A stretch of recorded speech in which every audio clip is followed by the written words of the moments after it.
Welcome to Easy Learning. Exercise number 217. Is it compatible with fairness to call the trader a useless member of society, one that stands between producers and takes toll of the goods that are exchanged? That is a proper question, for we have seen that although money intervenes in order to facilitate exchange, the appropriate fact is that commodities are exchanged for commodities.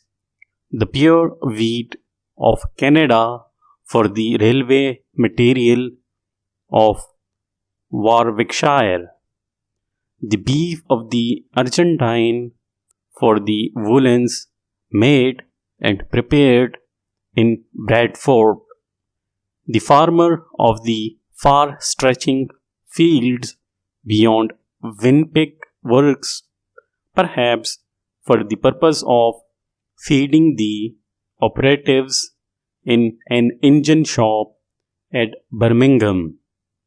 Men tend cattle on the Great Plains of South America so that British workers may be the better fed, and the poorest worker here toils for those separated from him by wide areas of sea and land. It is not improper or inaccurate to say that we are all exchanging services.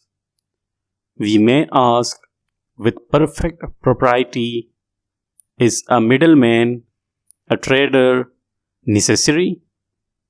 We are prepared to say that he is.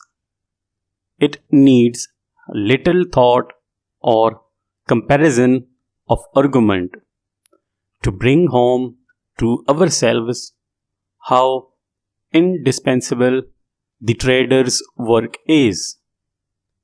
The proposition is almost self-evident when, as happened occasionally during the pitiable days of the war, the government felt constrained to take into its own hands the distribution of some commodity, petrol or meat or accommodation on board steamers. It was obliged to appoint armies of officials who did, after a certain amount of preparation and training, what traders had done cheaply and smoothly before. The work was, of course, incompatible with their intentions in early life, but it was important and required patience to carry it through. There is no essential difference between the work of the trader and the work of another man.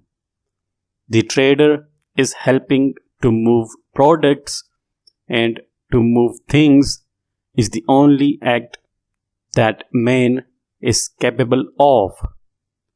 The trader helps the commodity along its lengthy journey from its production to its consumption. The trader seeks to place commodities where they shall be of most service for men. That is his purpose or business in life. He must know where the best and cheapest commodities are to be had. He must know also where these commodities will satisfy the keenest demand. Full stop.